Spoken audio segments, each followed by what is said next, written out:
ज्ञानेश्वरीची अविटगोडी चाखू इच्छिणाऱ्या सर्व श्रोत्यांना आमचा नमस्कार.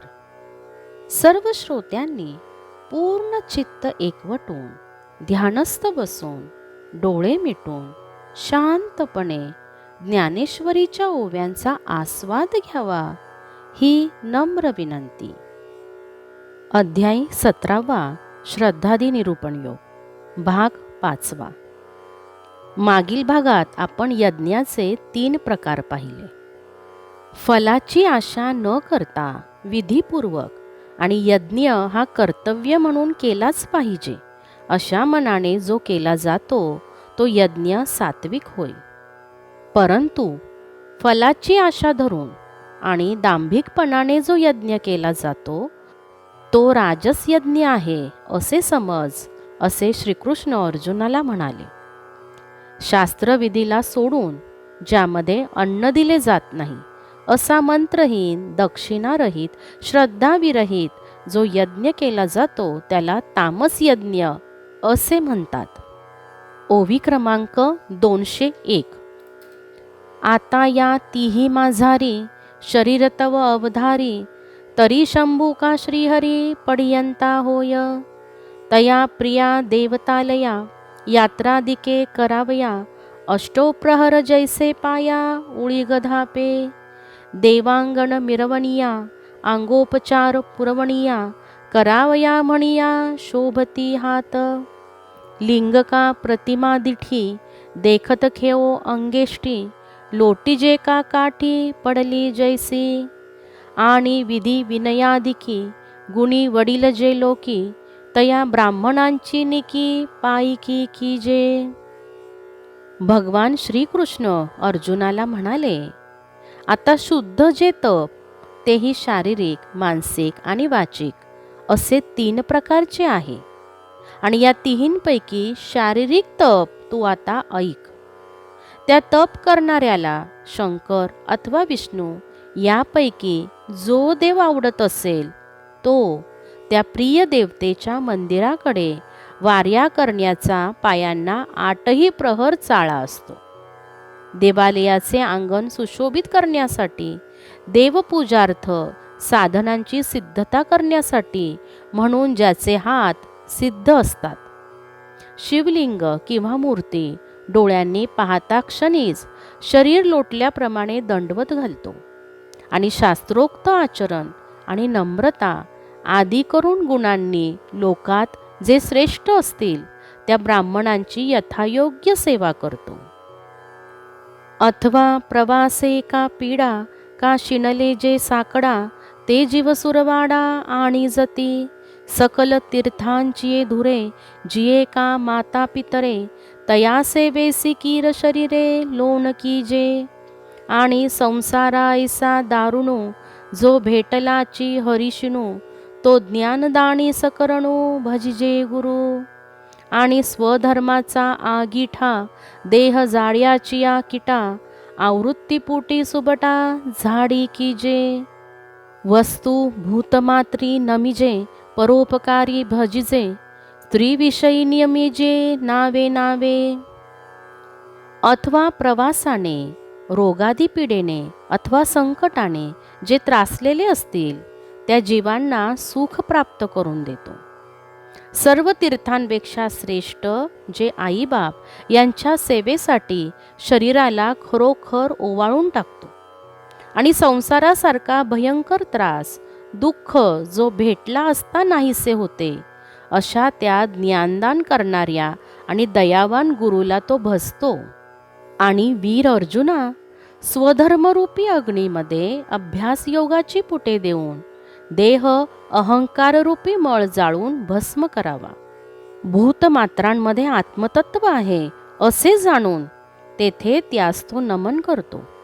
परोपकार करण्यात सदैव तत्पर असतो आणि विषय भोगाविषयी दृढ निश्चयाने क्षणोक्षणी मनोनिग्रह करतो. जन्मतेनी प्रसंगे स्त्रीदेह शिवणे अंगे तेथून जन्म आगवे सोविळे कीजे. भूतमात्रेचे नावे तृणही नासुडावे किंबहुना सांडावे छेदभेद. ऐसैसी जे शरीरी रहाटची पडे उजरी, तै शरीर ताप घुमरी आले जाण. पार्था समस्तही हे करणे, देहाचे नि प्रधानपणे, म्हणून येया ते मी म्हणे शरीर तप. एवं शरीर जे तप, तयाचे दाविले रूप, आता ऐक निष्पाप वाग्मयते. तरी लोहाचे अंग तूक, न तोडिताची कणक, केले जैसे देख परिसे तेने. जन्माच्या प्रसंगाने तेवढा स्त्री देहाला अंगाने स्पर्श झाला. तेथून पुढे तो सर्व जन्म सोवळा ठेवला जातो. गवताच्या काडीतही भूतमात्र आहे असे समजून गवतालाही तुडवीत नाही. फार काय तो मोडतोड करीत नाही. अशा प्रकारच्या वागणुकीची शुद्ध आणि सरळ रीत देहाला लागते, तेव्हा शारीरिक तपाचा उत्कर्ष झाला असे समज. अर्जुना, हा सर्व व्यवहार मुख्यत्वे देहाच्या आधारेच होतो, म्हणून याला शारीरिक तप असे म्हणतात. याप्रमाणे शारीरिक तपाचे विवेचन झाले. आता निष्पाप असे वाचिक तप ऐक. तैसे न दुखविता सेजे, जावळिया सुख निपजे, ऐसे साधुत्व का देखिजे बोलना जिये.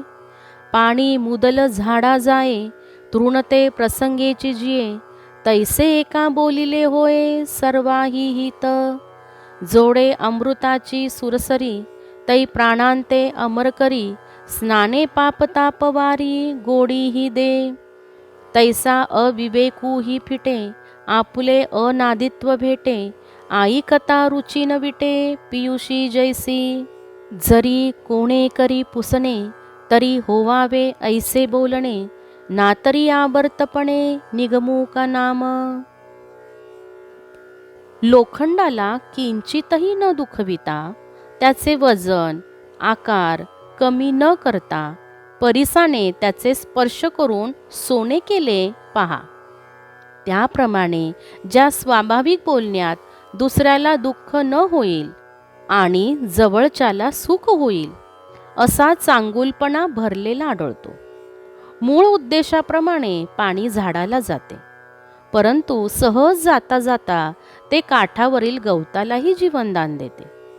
याप्रमाणे एकाला उद्देशून केलेल्या भाषणाने सर्वांचेच हित होते. अमृताची गंगा प्राप्त झाली असता ती प्राणांना अमर करतेच. स्नानाने पापताप निवारण करते आणि जिभेला गोड करते. त्याप्रमाणे त्या भाषणाने विचारशून्यता नष्ट होते. आपले अनादी शाश्वत आत्मस्वरूप प्रकट होते. अमृताप्रमाणे गोड असल्याने ऐकतानाही वीट येत नाही. ऋग्वेदादी तिन्ही प्रतिष्ठिजती वाग्भुवनी, केली जैसी वदनी ब्रह्मशाळा. नातरी एखादे नाव, तेची शैव का वैष्णव, वाचे वसे ते वाग्भव तप जाणावे. आता तप जे मानसिक, तेही सांगो आईक, म्हणे लोकनाथ नायक नायकू तो. तरी सरोवर तरंगी, सांडिले आकाश मेघी, का चंदनाचे उरगी उद्यान जैसे. जर कोणी विचारले तरच बोलण्याचा प्रघात असावा, नाही तर वेद अथवा भगवत नाम यांचे वाचेने आवर्तन म्हणजे पुन्हा पुन्हा पठन चाललेले असावे. ऋग्वेदादी तिन्ही वेद वाचा मंदिरात स्थापन करून मुखामध्ये जणू वेदशाळाच उघडली आहे. किंवा शिवांचे, विष्णूंचे किंवा असे दुसरे एखादे नाम वाचेत राहते, ते वाचेपासून होणारे तप समजावे. आता जे मानसिक तप आहे तेही सांगतो ऐक, असे लोकपालाचे स्वामी भगवान श्रीकृष्ण म्हणाले. तरी सरोवर तरंगी, सांडिले आकाश मेघी, का चंदनाचे उरगी उद्यान जैसे. नाना कळा वैषम्ये चंद्रू, का सांडिला आधी नरेंद्रू, नातरी क्षीर समुद्रू मंदराचळे. तैसी नाना विकल्प जाळे, सांडूनी गेलिया सकळे, मन राहे का केवळे स्वरूपे जे. तपणे विन प्रकाशू, जाये विन रसी रसू, पोकळी विनवकाशू होय जैसा, तैसी आपली सोय देखे आणि आपलिया स्वभावामुके, हिवली जैसी आंगिके हिओने दिनिजांग, तैसे न चलते कळंके विन, शशिबिंब जैसे परिपूर्ण, तैसे चोखी शृंगारपण मनाचे जे. तर तरंगांनी सरोवराला, मेघांनी आकाशाला, सर्पांनी चंदनाच्या बागेचा त्याग केला असता, अथवा कलाच्या विषमतेने चंद्र, चिंतेने राजा किंवा मंदार पर्वताने क्षीरसमुद्र जसा सोडावा, त्याप्रमाणे नाना प्रकारच्या संकल्प विकल्पाच्या गुंतागुंतीने सोडविल्यामुळे ते मन केवळ आत्मस्वरूपी स्थिर झाले. जसा उष्णतेवाचून प्रकाश, जडत्वाशिवाय जसा अन्नाच्या ठिकाणी रस असावा आणि पोकळीशिवाय आकाश असावे, त्याप्रमाणे मनाने आपले विश्रांतीस्थान जो आत्मा, तो पाहिल्यावर थंडी जशी स्वतःला गारठू देत नाही, म्हणजे गारठ्याचा गुण विसरून जाते, तसे ते मन आपल्या मूळ स्वभावाला म्हणजे विकल्प करण्यास मुकते. आणि मग जसे निष्कलंक असे पौर्णिमेचे स्वच्छ चंद्रबिंब आश्चर्यकारक असते, तशीच मनाला शुभ्रत्वासह जी परिपूर्ण स्थिरता येते, ते म्हणजे मानस्तप होय. बुजाली वैराग्याची ओरप, जिराली मनाची धापकाप, तेथ केवळ झाली वाफ निजबोधाची, म्हणोनी विचारावया शास्त्र, रहाटवावे जे वक्त्र, ते वाचेचेही सूत्र हाती न धरी, ते स्वलाभ लाभलेपणे मन मनपणाही धरुनेने, शिवतले जैसे लवणे आपुले निज, तेतके उठती ते भाव, जिही इंद्रिय मार्गी धाव, घेऊन ठाकावे गाव विषयांचे ते, म्हणून तिये मानसी भाव शुद्धीची असे अपैसी, रोमशुची जैसी तळ हातासी. या अवस्थेत वैराग्याचे कष्ट, मनाची अस्वस्थता नाहीशी झाली आणि केवळ आत्मज्ञानास योग्य अशी शुद्ध भूमिका तयार झाली. म्हणून शास्त्रोपदेश करण्यासाठी तोंडाचा उपयोग करावा. ते तोंड वाचेचेही सूत्र हाती धरीत नाही, म्हणजे बोलतच नाही. आत्मस्वरूप लाभामुळे मनाचा मनपणा मावळतो. ज्याप्रमाणे मिठाने आपले मूळ स्वरूप जे पाणी स्पर्शिले असता मीठ जलरूप होऊन जाते, त्याप्रमाणे मन परमात्म्याच्या ठिकाणी विलीन होते. तेथे मग विषयाचे गाव गाठण्यासाठी ज्यांनी इंद्रियांच्या रस्त्याने धाव घ्यावी, ते भाव कोठून उठतील. म्हणून तळहातावर स्वभावतःच केश नसतात, तसेच त्या मनातही कल्पना आपोआपच नसतात. काय बहु बोलो अर्जुना, जय हे दशा ये मना, तै मनस्तपोविधाना पात्र होयती, परी ते असो हे जाण, मानस तपाचे लक्षण, देव म्हणे संपूर्ण सांगितले, म्हणोनी देह वाचा चित्ते, जे पातले त्रिविध तत्वाते, ते सामान्य तपतुते परिसविलेगा, आता गुणत्रय सांगे, हेची विशेषी त्रिविधिरिगे, तेही ऐक सांगे प्रज्ञाबळे, तरी हेची तप त्रिविधा, जे दाविले तुझ प्रबुद्धा, तेची करी पूर्ण श्रद्धा सांडुणी फळ, जय पुरतिया सत्वशुद्धी, आचरिजे आस्तिक्य बुद्धी, तै तया तेची गा प्रबुद्धी सात्विक म्हणिपे. फार काय सांगावे हे अर्जुना, जेव्हा मनालाही वर वर्णिलेली स्थिती प्राप्त होते, त्याच वेळी ती मानस्तप या नावाला पात्र होते. पण ते असो, हे मानस्तपाचे लक्षण तुला संपूर्ण सांगितले असे समज, असे देव म्हणाले. याप्रमाणे काया, वाचा आणि मन यांच्याद्वारे ज्याला त्रिविधत्व प्राप्त झाले आहे, ते सामान्यवस्थारूपी तप तुला ऐकविले. आता 3 गुणांच्या संगतीने हे साम्यावस्थारूपी तप 3 प्रकारचे होते, तेही तू स्वस्थ चित्ताने चांगले ऐक. हे सुज्ञ अर्जुना, तुला जे स्पष्ट केले ते हेच 3 प्रकारचे तप होय. तेच सर्व परिचित असे तप फलाशा सोडून पूर्ण श्रद्धेने आचरावे. जेव्हा पूर्ण शुद्ध अंतकरणाने आणि आस्तिक्य बुद्धीने ते तप आचरले जाते, तेव्हा त्याला शहाणे लोक सात्विक तप असे म्हणतात. ना तरी तपस्थापने लागी तुझे पण मांडुणी जगी, महत्वाच्या शृंगी बैसावया. त्रिभुवनीचिया सन्माना न वाचावे ठाया आना, धुरेचिया आसना भोजना लागी. विश्वाचिया स्तोत्रा आपण होवावया पात्रा, विश्वे आपुलिया यात्रा कराविया यावे. लोकांचिया विविधा पूजा आश्रयो न धरावया दूजा, भोग भोगावे वोजा महत्वाचिया.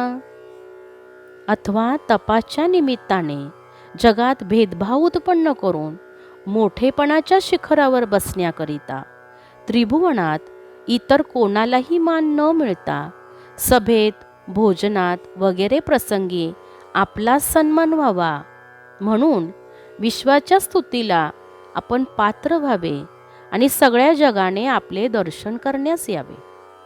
म्हणून लोकांकडून मिळणारे निरनिराळे बहुमान दुसऱ्या कोणालाही न मिळता सर्व मोठेपणाचे सोहळे आपल्यालाच अनुभवण्यास मिळावे. अंग बोल माखुणी तपे विकावया आपण पे, अंगहीन पडपे जिया परी. हे असो धनमाणी आस वाढवणी तप कीजे सायास, तैतेची तप राजस बोलिजे गा. परी पहुरणी जे दुहिले तैते गुरुन दुभे चिव्याले, का उभे शेत चारिले पिकावया नुरे. तैसे फोकारिता तप किजे जे साक्षेप, ते फळी तव सोप निशेष जाय. ऐसे निर्फळ देखोणी करिता माझारी सांडी पंडुसुता, म्हणोनी नाही स्थिरता तपातया. ज्याप्रमाणे वेश्या आपले शरीर विकण्यासाठी शृंगार करते, त्याप्रमाणे तो आपले शरीर वाणी यांचे मोल वाढावे या हेतूने त्याला तपाचा मुलामा देतो. फार काय, धनाची आणि मानाची आशा धरून त्यासाठी ज्या तपाचे कष्ट केले जातात त्याला राजस्तप असे म्हणतात. परंतु ज्या गायीला पहुरणी नावाच्या किड्याने दंश केल्यावर ती व्याली तरीही दूध देत नाही, किंवा शेत पिकाने भरलेले असताना ते जनावरांकडून चारले गेले तर ते शेत नापीक होते, त्याप्रमाणे प्रसिद्धीसाठी जे तप हेतू पुरस्पर केले जाते ते तप केवळ निष्फळ म्हणून फुकट जाते. शिवाय अर्जुना, अशा प्रकारे ते तप निष्फळ आहे असे पाहून ते तप करीत असताना मध्येच सोडून देतो, म्हणून त्याला स्थिरता नाही. येथपर्यंत 250 ओव्या समाप्त झाल्या आहेत. यापुढील ओव्या आपण अध्याय 17वा आणि भाग 6वा यामध्ये पाहणार आहोत. रामकृष्ण हरी. रामकृष्ण हरी.